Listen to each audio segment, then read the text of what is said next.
नमस्कार। आप सभी को वेलकम बैक करता हूं हमारे इस प्रोग्राम में। Astrologer Manvinder Singh Rawat YouTube channel, हमारे फेसबुक पेज, हमारे इंस्टाग्राम पर आप हमें इतना प्यार देते हैं, उसके लिए मैं आपको धन्यवाद देता हूं।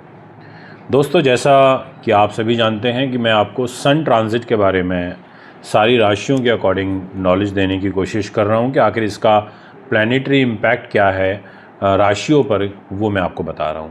तो आइए सबसे पहले हम बात करते हैं धनु राशि के बारे में, जो कि सैगिटेरियस होती है और जुपिटर की राशि होती है। और जुपिटर के जो मित्र हैं वो सूर्य हैं, सन। और एक बहुत इम्पॉर्टेंट डिपार्टमेंट जो है वो यहाँ पर धनु राशि के लिए सूर्य के पास आ जाता है। आइए अब थोड़ा मूव करते हैं जन्म पत्री की तरफ। तो आपके सामने एक हॉरोस्कोप आपको दिखाई दे रही होगी जिसमें 5 नंबर लिखा है। जहाँ 5 नंबर लिखा है वो है सिंह राशि और वो राशि है सूर्य की। और जो सन है वो वहाँ का लॉर्ड होकर के, यानी कि 9th हाउस जहाँ पे 5 नंबर लिखा है और डेस्टिनी का घर होता है, वहाँ का लॉर्ड होकर के सूर्य 5th हाउस में बैठा हुआ है 1 नंबर राशि में। ये बड़ा सुंदर योग होता है कि वो भाग्येश होकर के 5th हाउस में आ गया, त्रिकोण का लॉर्ड होकर के 5th हाउस में आ गया, और वो भी उच्च का होकर के। जब 14 अप्रैल की मॉर्निंग होगी आपकी, आप देखेंगे कि सूर्य आपके 5th हाउस में है, और जैसे ही यहाँ पर ये आएंगे तो बड़े ज़बरदस्त एडवांटेज आपको देंगे। अब क्या क्या एडवांटेज आपको मिलेंगे वो बड़े ध्यान से सुनिएगा। एक तो ब्रेन इंटेलिजेंस आपकी बड़ी ज़बरदस्त बढ़ेगी। सेकंड वन इज़ कि आप की जो महत्वाकांक्षाएं हैं वो बहुत ज़्यादा बढ़ेंगी। थर्ड नंबर पर आपकी जो डेस्टिनी है वो मजबूत होगी। फोर्थ नंबर पर आपको जो स्टडी है, जो एजुकेशन है, उसमें काफ़ी अच्छे रिज़ल्ट्स आपको मिलने लगेंगे। हायर स्टडीज़ में तो आपको काफ़ी अच्छा एडवांटेज होगा।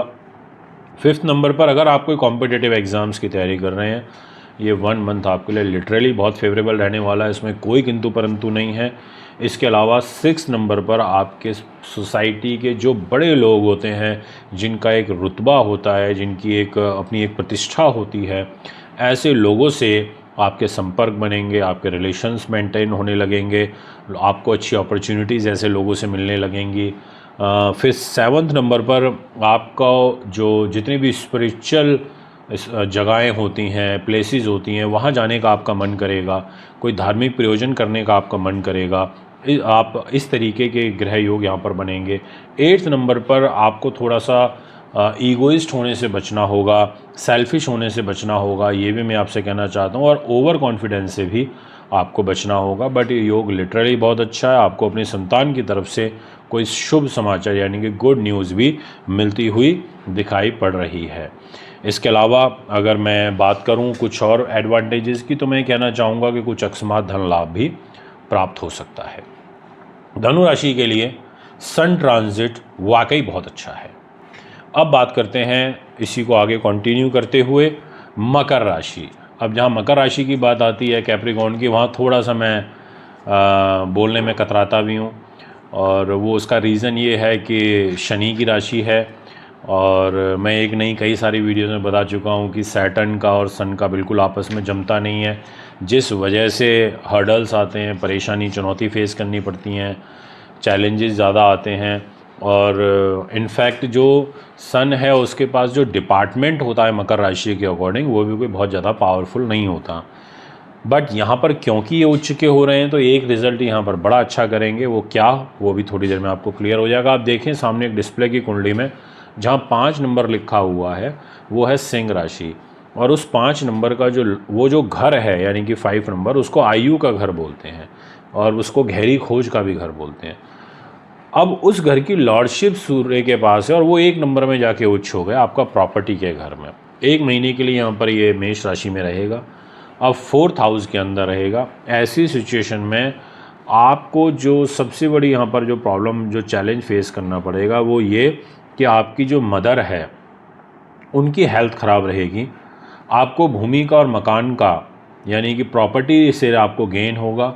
एंसेस्ट्रल प्रॉपर्टी रिलेटेड वाद विवाद आपके जो हैं वो सुलझ सकते हैं, बट आपको थोड़ा परेशानियां, चैलेंजेस फेस करनी पड़ेंगी। और उसका सिर्फ रीज़न ये नहीं है कि सूर्य उच्च हो रहा है, इसका रीज़न ये है कि क्योंकि शनि और सूर्य के आपस में नहीं जमती, तो सूर्य जो आपको रिज़ल्ट देंगे वो थोड़ा हर्डल्स और चुनौतियों के साथ देंगे।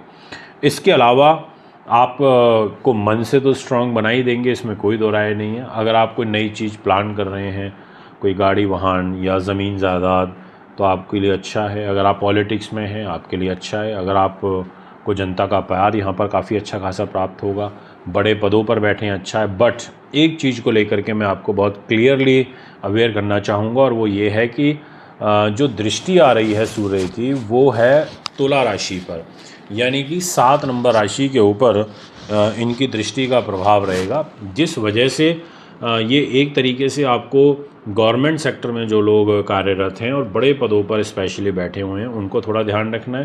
राज्य के अंदर अपनी जो प्रतिष्ठा है उसको बना के रखना है, और जितना आपको मिले आप कोशिश करिएगा उतने ही में खुश रहने का प्रयास करिए। ये मैं आपको क्लियरली कहना चाहूँगा। अब आपसे बात करूंगा नेक्स्ट राशि की, और वो रहेगी अगेन सैटर्न की ही राशि है, कुंभ। अब यहाँ पर क्या इशू रहेगा कुंभ राशि में, कि जो सूर्य है वो आपकी मैरिज का लॉर्ड है, और मैरिज आप देखेंगे कि जहाँ 5 नंबर लिखा है वहाँ का लॉर्ड सूर्य, और जाकर के वो छुआ आपके भाई बहनों के घर में। तो यहाँ पर इसके कुछ एडवांटेज हैं, इसके कुछ डिसएडवांटेज भी हैं। अब बात कर लेते हैं। सबसे पहले नंबर पर तो मैं यही बात करूँगा आपसे कि सूर्य जब मैरिज का लॉर्ड होकर के उच्च हो तो बड़े परिवार में रिश्ता पक्का कराता है। छोटे भाई बहनों के घर में उच्च हो रहा है तो इस वजह से आपको उनसे एडवांटेज मिलेगा, छोटे भाई बहनों से आपका प्रभुत्व उनके ऊपर बढ़ेगा। इसके अलावा क्योंकि ये थर्ड हाउस में बैठे हैं तो आपको बुद्धिमान पराक्रमी भी बनाएंगे, आपको विद्वान बनाएंगे, साहसिक स्वाभिमानी प्रकृति भी आपको यहाँ पर देंगे, और भाई बहनों का मैंने जैसा आपको बताया सुख तो देंगे ही।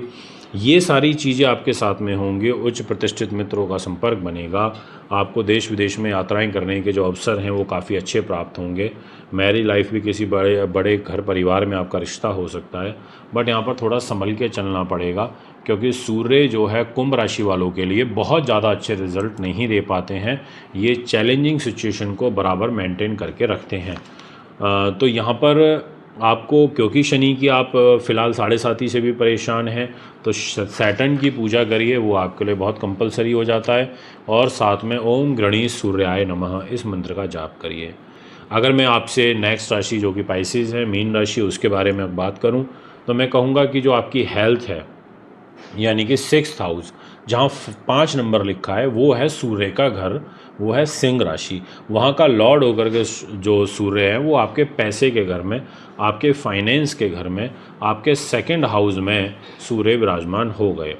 ऐसी सिचुएशन में उच्च अभिलाषी होता है व्यक्ति, स्वाभिमानी होता है, वो एक अच्छे बड़े परिवार के अंदर जन्म लेता है, या उसका परिवार बड़ा समृद्ध होता है, उसकी सोसाइटी में आपकी रेपुटेशन बहुत अच्छी होगी, आपका खोया हुआ सम्मान आपको वापस प्राप्त होगा, आप बहुत डिसिप्लिन मैनर में काम करोगे उच्च के सूर्य होने से।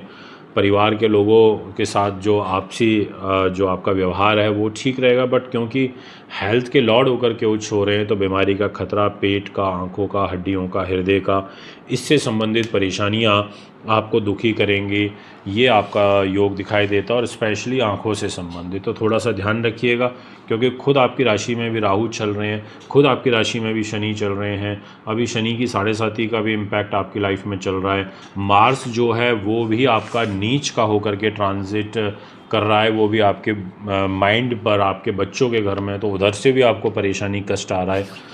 तो एक तरीके से थोड़ा सा यहाँ पर आपको एक प्लानिंग करके चलने की ज़रूरत है। तो दोस्तों ये है अभी 4 राशियों के बारे में जो मैंने आपको डिटेल जानकारी दी। अगर आप भी अपनी कुंडली बनवाना चाहते हैं या अपना पर्सनल कंसल्टेशन आप चाहते हैं, बहुत सारे डाउट मन में ऐसे होंगे, तो उसके लिए आप मुझे कांटेक्ट कर सकते हैं दिए गए नंबरों पर। आप अच्छे जेम स्टोन ले सकते हैं, ओरिजिनल अच्छी क्वालिटी के। आप रुद्राक्ष पहन सकते हैं और लॉर्ड शिवा को का आशीर्वाद प्राप्त करने के लिए। आप अपना ईयरली हॉरोस्कोप बनवा सकते हैं अप्रैल 2025 से लेकर के मार्च 2026 तक का। ये सारी जो फैसिलिटीज़ हैं इनको आप अवेल कर सकते हैं। फिर आपसे मुलाकात करेंगे। नमस्कार।